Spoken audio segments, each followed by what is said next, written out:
이렇게 박수를 오랫동안 받기는 처음인 것 같아요. 깜짝 놀란 것이 그 성경 퀴즈 대회 하는데 그렇게 즐거워하는 공동체를 본 적이 없는 것 같습니다. 저는 19년 전에 미국으로 갔고요. 가족들이 미국으로 갔고 뒤에 계시는 부장 선생님 이은석 집사님하고는 같이 신앙생활을 하고 아이들 같이 키우고 그랬었습니다. 그때 인영이가 중학생이었고 관현이는 초등학생이었고 성경 퀴즈 대회 하면 나가서 상 받아오고 암송.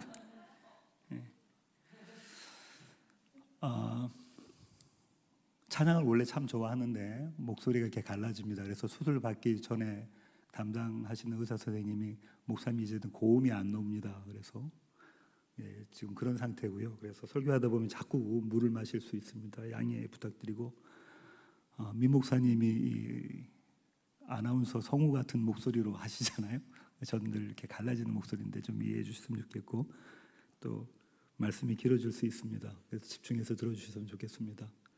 오늘 설교 오전 설교 말씀 다 들으셨나요? 네, 너무 감사했고요. 계속해서 뒤에서 아멘 아멘 했는데 너무 감사한 것은 우리 청년들이 복음만 해서 이렇게 양육된다는 것이 너무 감사합니다. 민 목사님한테 감사하고 그렇습니다. 잠시 기도하고 말씀 보겠습니다. 말씀이 육신이 되신 하나님, 주님의 말씀을 이 시간 나누기를 원합니다. 우리 가운데 일하여 주시옵소서. 귀하신 예수님의 이름으로 기도합니다. 아멘. 하나님의 말씀은 에베소서 4장 1절부터 3절입니다. 에베소서 4장 1절부터 3절의 말씀 함께 읽으시겠습니다. 그러므로 주 안에서 갇힌 내가 너희를 권하노니 너희가 부르심을 받은 일에 합당하게 행하여 모든 겸손과 온유로 하고 오래 참음으로 사랑 가운데서 서로 용납하고 평안에 매는 줄로 성령이 하나 되게 하신 것을 힘써 지키라. 아멘. 방금 읽으신 본문을 가지고 부르심이라는 제목, 부제목은 합당하게 행하며인데요. 이렇게 나누기를 원합니다. 지금부터 퀴즈를 풀어보도록 하겠습니다. 화면에 나올 텐데요. 녹색 등과 적색 등 사이에 어느 등이 움직여야 합니까? 너무 어려운 거야. 녹색 등이 움직여야 됩니다. 그죠?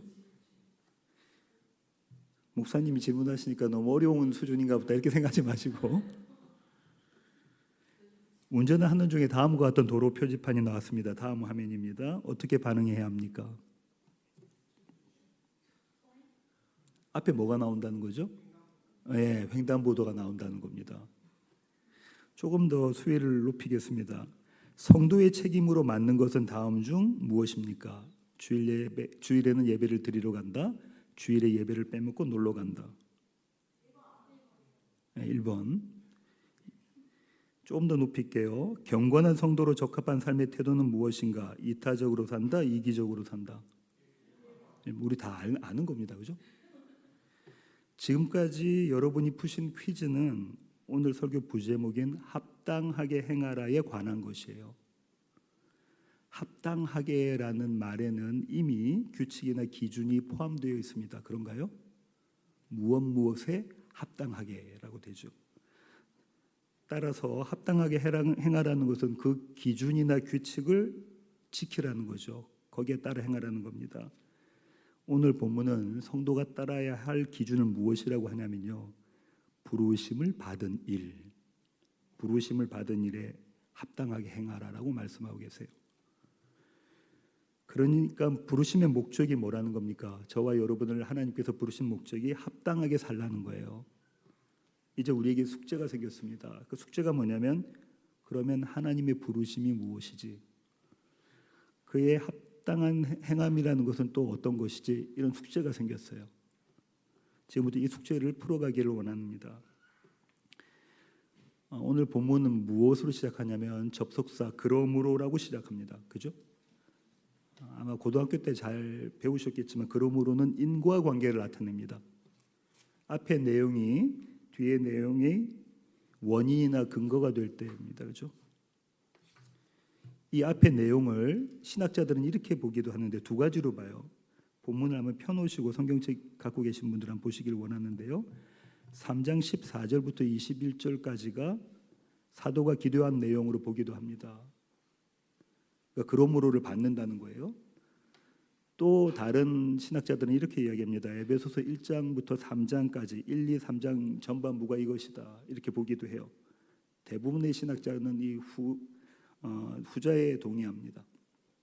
그럼 이렇게 돼요. 에베소서 1장, 2장, 3장은 신학적 설명입니다. 교리라는 거죠. 후반부 4장부터 6장까지는 실천적 권면이에요. 적용입니다. 바울의 편지는 대체로 다 이렇게 구성되어져 있어요. 그렇다고 교리와 적용이 담을 쌓듯이 구분해서 우리는 그것을 이해할 필요는 없습니다. 계속해서 교리 적용이 나와요. 어쨌든 사도는 전반부에 선포식 어조를 했거든요. 계속 선포식으로 이야기했어요. 근데 4장부터는 권면식 어조로 이야기합니다. 하라 하지 마라, 하라 하지 마라 이 얘기를 계속하고 있어요. 그렇다고 이게 딱딱한 명령은 아닙니다. 마치 이런 느낌이에요. 에베소 교회요. 지금까지 내가 말한 내용을 알겠지? 이게 1장부터 3장까지예요. 그러면 이제 우리의 삶에 대해서 다시 한번 이야기해 볼까? 우리 같이 한번 이야기해 보자. 이게 4장부터 6장까지입니다. 다시 말해 우리가 하나님께서 하신 일이 어떤 것인 줄 알았다면 이제 그분의 뜻대로 우리의 삶을 살아가 보자라는 거예요. 성도의 성도됨, 교회의 교회됨에 대한 적용입니다. 이거를 신학적 용어로는 성화라고 해요. 성화가 무슨 뜻입니까? 거룩해져 가는 것이잖아요. 그 시작이 오늘 본문이에요. 에베소서에서는. 본문을 살펴보기 전에 먼저 로마서를 보기를 원합니다. 사도는 로마 교회에 편지하면서 무시무시한 선언을 해요. 로마서 8장 13절입니다. 함께 읽으시겠습니다. 너희가 육신대로 살면 반드시 죽을 것이로되 영으로서 몸의 행실을 죽이면 살리니. 사도가 지금 끔찍한 이야기를 하고 있잖아요. 육신대로 살면 어떻게 된다죠? 그냥 죽는데요? 반드시 죽는다. 이 선은 익숙하지 않으십니까? 어디서 나왔죠? 어디서 나왔습니까? 창세기에서 나왔어요. 그죠? 누가 누구에게 하신 말씀이죠? 명령입니까? 하나님이 아담에게 하신 말씀입니다. 창세기 2장 16절부터 17절 여러분이 읽으시겠습니다.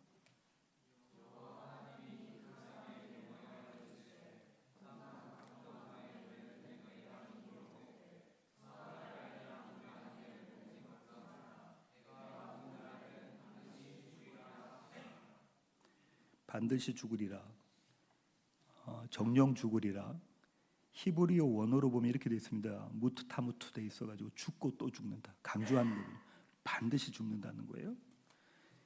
로마서 8장 13절을 다시 한번 비춰주시면요. 너희가 육신대로 살면 반드시 죽을 것이로되 영으로서 몸의 행실을 죽이면 살리니. 사도가 지금 이 공포스러운 선언을 누구에게 하고 있습니까? 신자입니까? 불신자입니까? 신자예요. 그죠? 로마 교회에 편지하고 있는 거라고요. 여러분 육신대로 사십니까? 몸의 행실을 죽이면서 살고 계세요? 대답이 없어요. 자신하실 수 있습니까? 예수 믿고도 이 질문에 여전히 마음 졸이며 심판대 위에 서 있다면, 다시 말해서 나의 행함이 생과 사를 결정짓는다면 복음이 복음 되나요? 복음이 복음 되지 않습니다. 그렇죠? 근데 저와 여러분은 그리스도 예수의 십자가 복음을 믿고 있다고요. 그래서 사도는 이 구절의 맨 처음 이런 전제를 가지고 시작해요. 로마서 8장 1절입니다. 함께 읽으시겠습니다. 그러므로 이제 그리스도 예수 안에 있는 자에게는 결코 정죄함이 없나니. 이렇게 시작하고 지금 그 얘기를 하고 있는 거예요. 1절과 13절 같이 보여주십시오. 1절이 전제된 상태에서 지금 13절이 있는 겁니다. 이게 두 개 모순되는 게 아니에요. 그럼 이 두 가지를 함께 묶으면 우리는 이렇게 해석할 수 있어요. 그리스도 예수 안에 있는 자에게는 결코 정죄함이 없으므로 성도는 육신대로 살지 않고 영으로서 몸의 행실을 죽이며 산다는 거예요. 너희는 그렇게 살고 있다는 겁니다. 하나님의 선언이세요. 성도라면 그렇게 된다는 것이에요. 이것이 성화입니다. 너희가 그리스도 예수를 믿고 있니? 너희는 거룩한 삶을 살고 있는 것이야. 신학자들은 대체로 의롭다 하심을 받은 자들, 이걸 신학적 용어로 뭐라고 하죠? 칭의라고 합니다. 이들이 영화롭게 되기 전까지 거룩해져 가는 과정을 성화라고 이야기해요. 이렇게 보면 성화는 어떻게 되는 거냐면 이런 겁니다. 성숙해져 가는 단계, 아니면 성숙해진 수준, 이렇게 이해하기 쉬워요. 성화를 마치 계단을 올라가는 것처럼 성화를 이해하기 쉽다는 거죠. 이렇게 거룩해져 가는 것이 정말 성경에 말하는 성화일까요? 저는 인생이 얼마 남지 않은 시간에 예수 그리스도를 믿는, 영접하는 분들을 몇 번 보았습니다. 그 중에 한 분은 임종하실 때 예수를 믿는 분을 보았어요. 그렇게 예수님을 믿게 되면 그분의 성화는 언제 이루어집니까?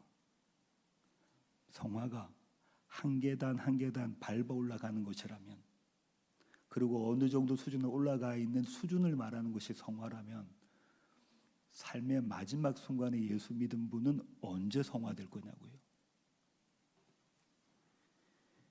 성화는 그런 것이 아닙니다. 골고다 언덕에서 십자가가 섰는데 십자가가 3개가 섰잖아요. 예수님 좌우편에 강도가 있었죠. 우측 강도는 마지막 시간에 예수님 믿었습니다. 그죠? 그 사람은 언제 성화될 수 있을까요?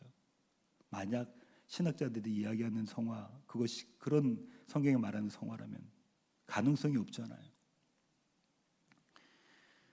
여기서 잠깐 화제를 돌려보겠습니다. 이현석 집사님, 제가 집사님을 이렇게 불러놓고 아무런 말 안 하고 있으면 집사님이 어떻게 생각하실까요? 지금 목사님이 나를 왜 부르셨지? 무슨 일이지? 이렇게 반응하실 거라고요. 그죠? 집사님께서 그렇게 생각하시는 이유가 뭘까요? 맞습니다. 부름에는 목적이 있기 때문에 그렇습니다. 불렀으면 무슨 이유가 있다는 거예요. 목적이 있다는 거죠. 하나님과 우리의 관계에서 이렇게 생각해 볼까요? 우리가 하나님을 불렀다고 쳐요. 우리가 하나님을 불렀어요. 그러면 그 부름에도 반드시 목적이 있습니까?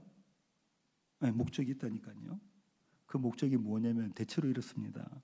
하나님, 제 기도에 응답해 주세요. 나의 소원을 들어주세요. 그죠? 내가 바라는 것을 얻기 위한 목적으로 나보다 능력 있으신 그분을 부르는 거예요.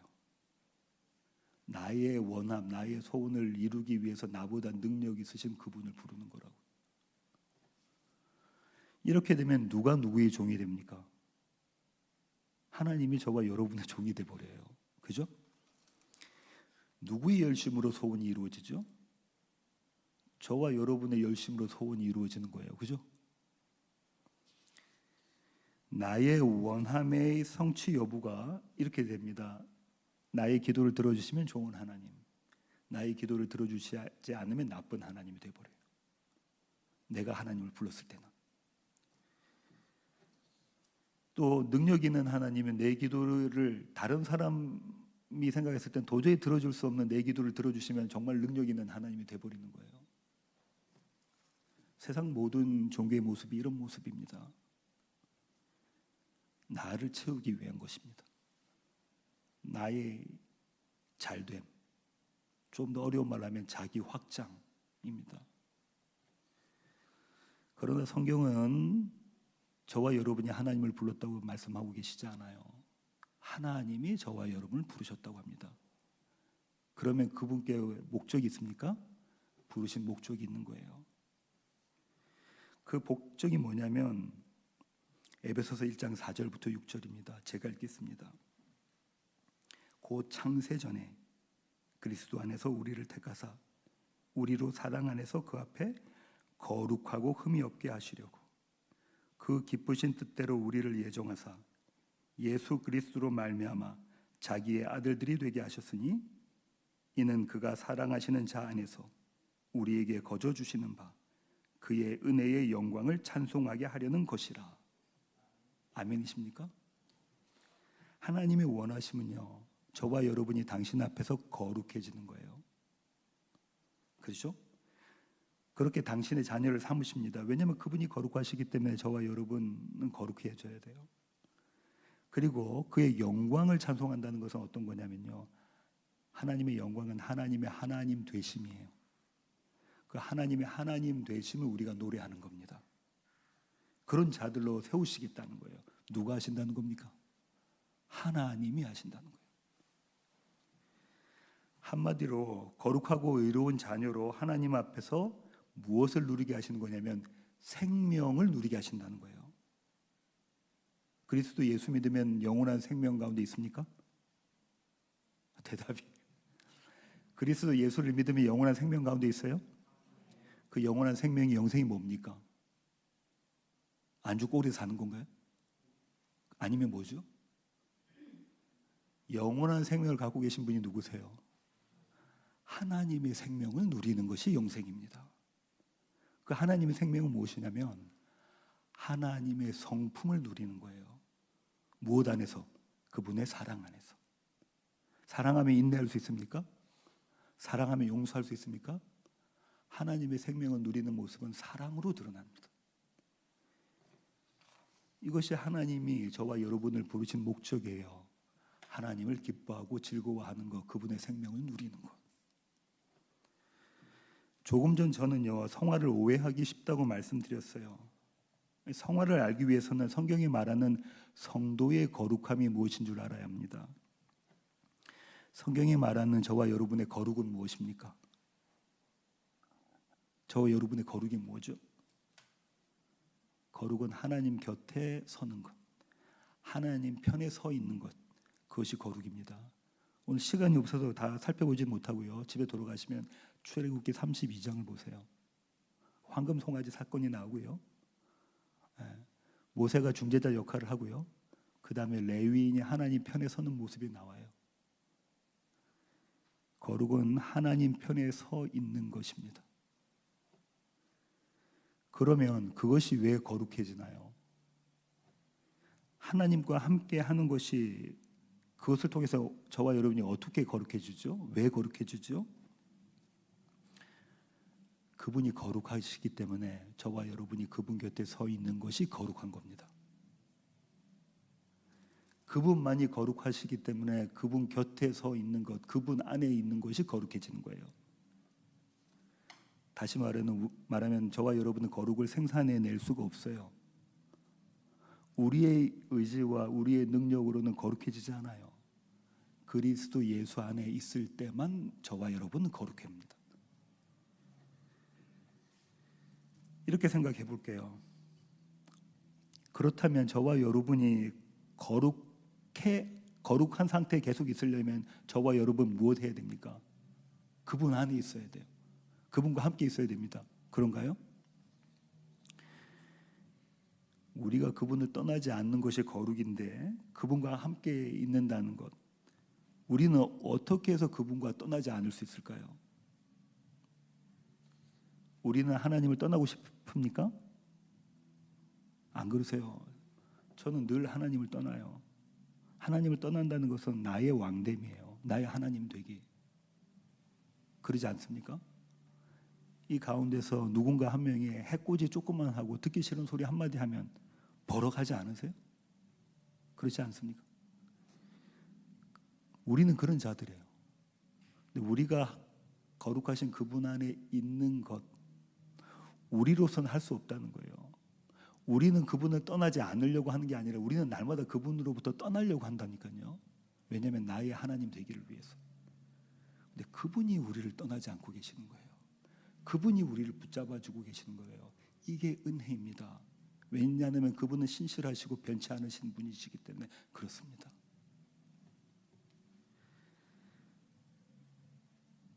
거룩의 원인이 우리에게 있지 않고 그분께 있기 때문에 우리는 늘 거룩할 수 있어요. 거룩하신 그분이 우리를 떠나지 않고 계시기 때문에 저와 여러분 항상 거룩합니까? 그런가요? 우리의 거룩함이라면 우리는 날마다 거룩할 수가 없는데 거룩하신 그분이 저와 여러분을 붙잡고 계시기 때문에 우리는 날마다 거룩할 수 있는 거예요.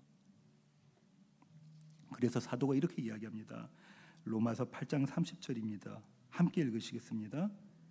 또 미리 정하신 그들을 또한 부르시고 부르신 그들을 또한 의롭다 하시고 의롭다 하신 그들을 또한 영화롭게 하셨느니라. 이 구절에서 눈에 확 들어오는 구절이 무엇입니까?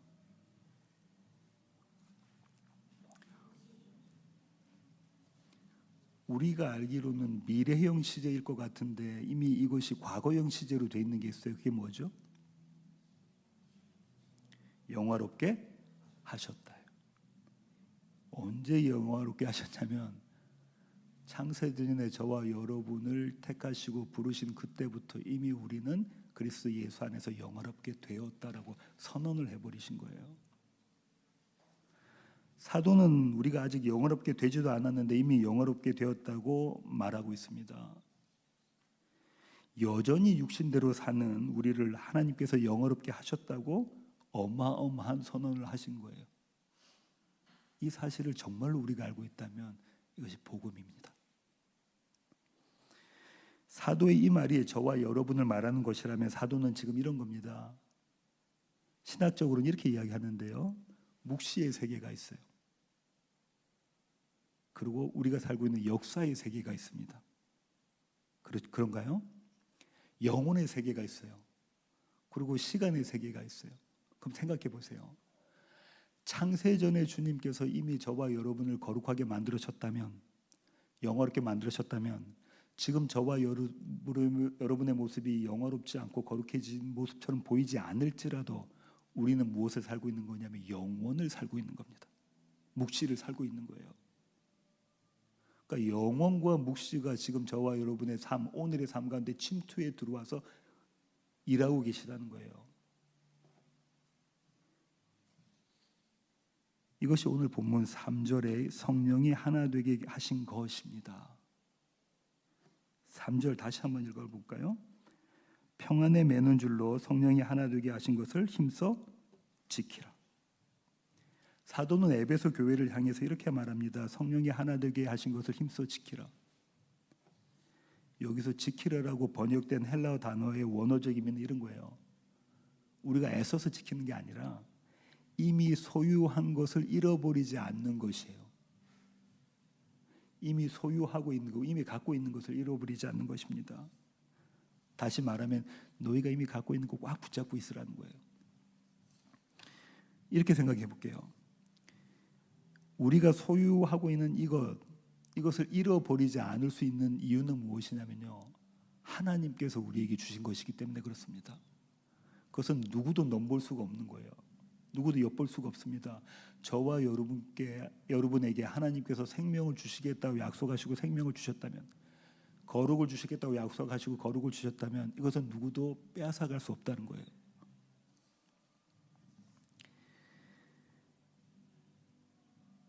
그러니까 잃어버릴 수 없는 소유를 지키라는 것은요, 이런 겁니다.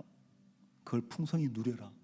이미 너희가 갖고 있는 것을 풍성히 누리라는 거예요. 이 하나됨은요, 성령이 우리를 하나 되게 하신 이 하나님은 이런 겁니다. 삼위 하나님은 한 몸이십니까? 성부, 성자, 성령님은 하나이십니까? 그분의 하나됨 안에 저와 여러분이 초대되는 거예요. 이거 어마어마한 얘기 아닙니까? 하나님이, 삼위 하나님이 하나됨 그 안 속으로 저와 여러분이 초대된 거라고요.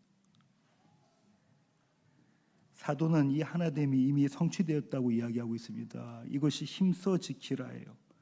이미 하나 되었어. 그러니까 너희가 그것을 꼭 붙잡고 있고 그것을 즐겨, 그것을 누려, 이렇게 말씀하고 계시는 겁니다. 이렇게 보면 이런 겁니다. 성화는요, 올라가야 할 단계나 수준이 아니고 성화는 이미 저와 여러분이 갖고 있는 것을 누리는 거예요. 그것이 생명의 누림입니다. 영원한 생명의 누림. 사도는 이 하나됨을 지키는 방법을 평안에 매는 줄이라고 소개했어요. 그러니까 샬롬이라는 거예요. 평강이라는 겁니다. 평화는 어떤 겁니까? 다툼이 없는 상태예요. 그런가요? 한 나라에 왕이 2명 있어요. 그럼 다툼이 있습니까? 평화롭습니까? 아니요. 한 나라에는 왕이 한 분만 계실 때 그때 평화가 이루어지는 거죠. 여기서 두 왕이라는 것은 나와 하나님인 거예요. 이 평안에 매는 줄에 매달려 있는 게 뭐냐면 사도는 오늘 이렇게 이야기해요. 겸손, 온유, 인내, 용납. 이게 무엇이냐면 하나님의 생명입니다. 모두가 사랑 안에 있을 때만 가능한 거죠. 다시 말하면 사랑의 다른 표현이 겸손이고 사랑의 다른 표현이 온유고 인내고 용납이라는 거예요. 그런데 사도 바울이 이 편지를 쓰고 있는 이 당시에는 로마 문화에서 그레코 로마 문화죠. 그때 겸손과 온유는 누가 쓰는 단어냐면 노예들이 쓰는 단어였어요. 지금 우리가 이 겸손, 온유, 인내, 용납 이런 게 미덕처럼 돼 있잖아요. 아니요, 당시에는 그렇지 않아요. 사회적 약자들만 쓴 그런 단어였습니다. 이거는 수치스러운 용어였어요. 이거는 내가 힘이 있으면 전혀 이런 속성이 이런 성품이 나오면 안 되는 거였어요. 왜냐하면 수치스러운 거니까. 그러니까 평안에 매는 줄은 사도 바울이 지금 이야기하고 있는 이 평안에 매는 줄은요. 세상적 관점에서 보면 우등한 덕목이 아니라 열등한 덕목이었습니다. 할 수 없어서 억지로 하는 것이 겸손, 온유, 인내, 용납이었어요. 그런데도 사도는 지금 이걸 요구하고 있는 거죠. 그러니까 우리가 원해서 한다는 게 아니에요. 이건 하나님이 저와 여러분에게 주시는 선물이라는 겁니다. 여러분 이런 덕목들 지키고 싶으십니까? 겸손 다시 한번 읽어볼까요? 겸손, 주인을 위하여 자기를 버리는 삶. 이거 하고 싶으세요? 온유, 주인께 철저히 복종하는 삶. 인내, 주인의 시간을 기다리는 삶. 용납, 주인과 그의 원함을 받아들이는 삶. 여기 나는 하나도 없어요. 이걸 우리가 하고 싶냐고. 아니요. 절대 우리는 안 하고 싶다니까요. 우리 가운데 하나님이 하시는 일입니다.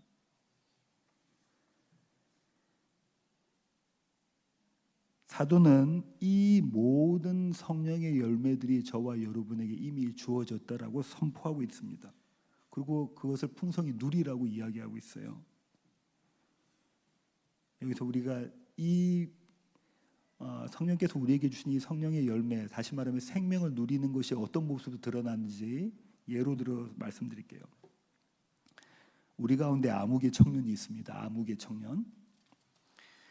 아무개 청년이 예배를 마치고 우리 민 목사님께 가셔서 이렇게 이야기를 했다고 쳐봐요. 목사님, 제가 설교에 궁금한 게 있어요. 하고 질문을 했어요. 근데 민 목사님이 이렇게 반응했다고 칠게요. 아무개 청년, 그것도 몰라요? 신앙생활하는데 몇 년 됐는데 아직 그것도 몰라요. 민 목사님이 이렇게 반응 안 하십니다. 그죠? 그런데 그렇게 반응을 하셨다고 쳐요. 이 이야기를 민 목사님한테 들은 이 아무개 청년의 마음이 어땠을까요? 어땠을 것 같아요? 그 자리에서 심하게 화를 냈을 수도 있고 아니면 고상한 인격을 가지고 그 자리에서는 표시 안 내다가 집에 가서 다시 곱씹고 이렇게 할 수도 있겠죠. 다음 주일부터 예배 와서 교회 와서 예배를 드릴 때에 민 목사님의 설교가 들리지 않습니다. 그런 경험 해보신 적 있습니까? 민 목사님은 이런 그 청년의 아무개 청년의 마음을 아는지 모르는지 계속 싱글벙글 하고 계세요. 그러니까 더 보기 싫어요. 이제 목소리도 듣기 싫습니다. 그러다가 결국에는 나 이 교회 창원제일교회 청년부를 떠나야 되겠다 이렇게 결심을 해버렸어요. 이 아무개 청년의 모습이 바로 저와 여러분의 모습이에요. 모양만 다르고 환경과 형편만 다르지만 조금만 건드리면 이런 모습이 저와 여러분 안에 튀어나온다고요. 겸손, 온유, 인내, 용납은 찾아볼 수가 없습니다. 그런데 사도는 성령이 이미 하나 되게 하신 것을 지키라고 말씀을 했잖아요. 그 얘기는 우리가 지켜낸다는 거예요. 어떻게 지켜내냐면 다시 아무개 청년의 이야기로 돌아가 볼게요. 이 아무개 청년이 그래, 이번 주일부터 내가 창원제일교회를 떠나야 되겠다라고 결심을 해버렸어요. 근데 아침 큐티를 내고 있습니다. 그냥 매일 해오던 습관이었어요. 그 큐티의 본문의 말씀이 오늘 본문의 말씀이에요. 에베소서 4장 1절부터 3절입니다. 겸손, 온유, 오래 참음, 용납 이런 글자들이 눈에 선명하게 들어와요. 성령이 하나 되게 하신 것을 힘써 지키라 이게 들려요. 그때 민 목사님의 말씀 한마디를 오래 참지 못한 나를 보게 됩니다. 지금까지는 누굴 봤죠? 민 목사님이 잘못하셨다고. 민 목사님이 어떻게 나한테 이럴 수가 있어. 이렇게 보던 모습이 그 한마디에 넘어지고 어쩔 수 없고 나의 왕됨, 나를 포기하지 못하고 있는 이 모습을 보게 된다고. 그런 내 모습과 십자가에 달리신 예수 그리스도의 모습이 오버랩됩니다. 그러고 난 다음에 요동치던 마음이 평안해져요. 샬롬을 경험해요. 그 암흑의 청년 가운데서 겸손과 온유와 인내와 용납의 생명이 터져 나옵니다. 이것이 영으로서 몸의 행실을 죽이는 모습입니다. 주님이 이렇게 말씀하셨습니다. 마태복음 11장 28절부터 30절입니다. 함께 읽으시겠습니다. 수고하고 무거운 짐진 자들아 다 내게로 오라. 내가 너희를 쉬게 하리라. 나는 마음이 온유하고 겸손하니 나의 멍에를 메고 내게 배우라. 그리하면 너희 마음이 쉼을 얻으리니 이는 내 멍에는 쉽고 내 짐은 가벼움이라 하시니라. 유대인 당시에는 멍에를 두 소가 같이 집니다. 소 두 마리가. 근데 한 소는 지금 등치가 있는 소예요. 한 소는 그냥 송아지 같은 거예요. 그럼 멍에의 짐을 누가 다 매죠? 등치가 있는 그 소가 매죠. 전혀 무겁지 않다는 겁니다. 암흑의 청년은 습관에 따라서 큐티를 했어요. 이거 누가 한 거냐면 암흑의 청년이 한 거예요. 그죠? 그런데 그 동일한 시간에 살아있는 하나님의 말씀이 암흑의 청년의 마음을 움직여서 암흑의 청년을 어디로 끌고 가냐면 십자가의 사건으로 끌고 갑니다. 십자가 앞으로.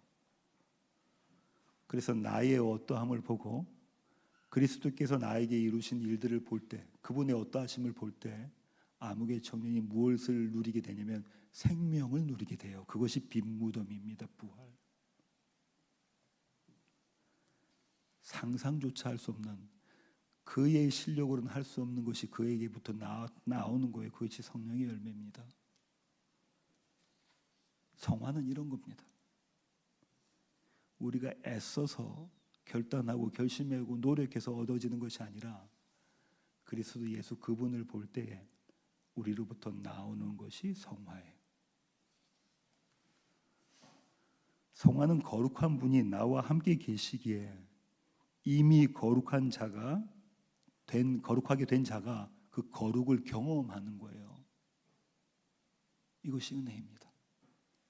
이미 너희는 거룩하게 됐어. 근데 그 거룩을 경험해. 이렇게 말씀해 주시고 계시는 겁니다. 이제 암흑의 청년의 이야기를 마저 끝내려고 합니다. 암흑의 청년이 이제 기뻐졌잖아요. 이제는 너무 기뻐졌어요. 그래서 즐거운 마음으로 예배를 드립니다. 여전히 싱글벙글 하시는 우리 민 목사님의 설교가 너무 달콤하게 들려요. 아, 하나님의 말씀이 이런 거구나. 복음이 이런 거구나. 이제 알게 돼요. 예배 후에 나누는 교제도 너무 좋아요. 복음만 해서 너무 좋습니다. 시간이 모자라서 아쉬운 마음까지 들어요. 이제 교회의 모든 일정이 마쳤습니다. 그리고 이제 집에 돌아가려고 주차장으로 갔어요. 근데 차 문짝이 찌그러져 있는 거예요. 올 때까지는 안 그랬는데. 이때부터 또 어떤 마음이 들까요? 마음속에서 부글부글. 이 부글부글이 저와 여러분의 모습이라는 거예요. 근데 저와 여러분은 압니다.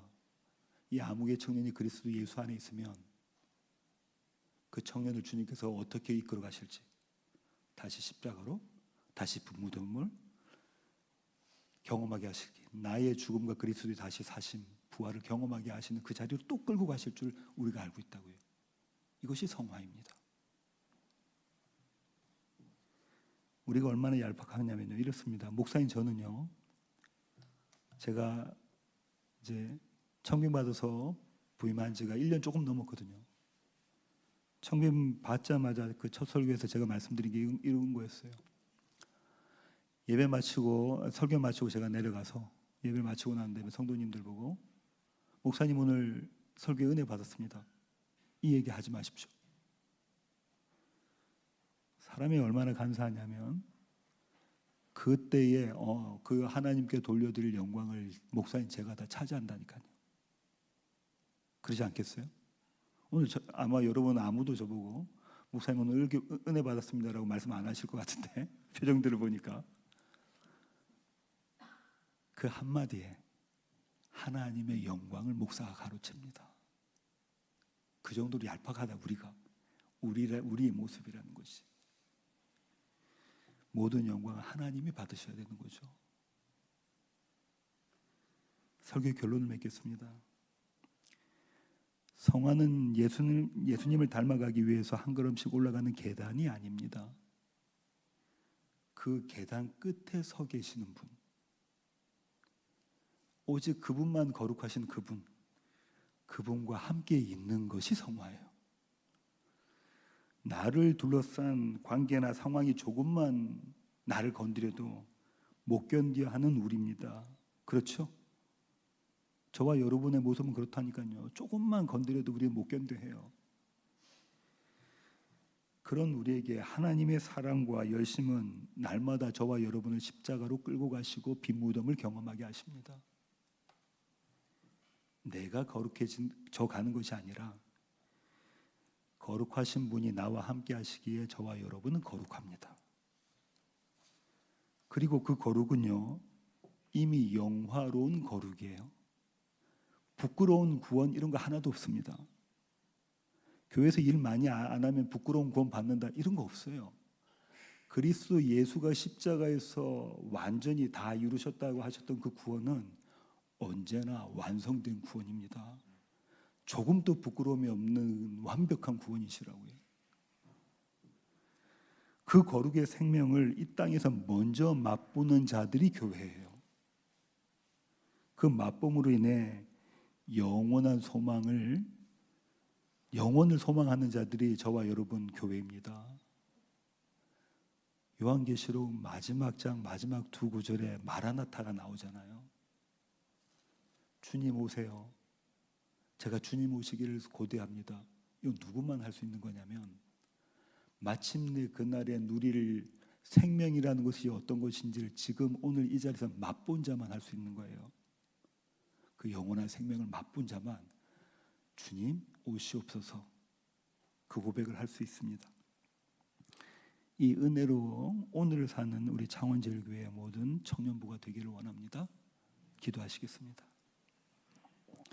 주님, 그렇습니다. 주님, 저희의 수준은 날마다 십자가 앞에 가는 것입니다. 날마다 나의 죄인됨을 보는 것입니다.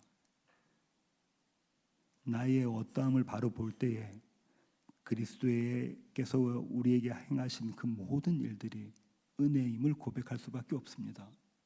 날마다 십자가와 빈무덤을 경험하는 우리들 되게 하시고, 그래서 한 분 하나님을 기뻐하고 즐거워하는 생명을 누린 자들로 주님 삼아 주시옵소서. 내가 아니라 그리스도라는 우리 청년분의 이 표가 우리의 다짐이 아니라 우리의 고백되게 하여 주시옵소서. 귀하신 하나님, 우리 가운데 일하여 주시옵소서. 귀하신 예수님의 이름으로 기도합니다. 아멘.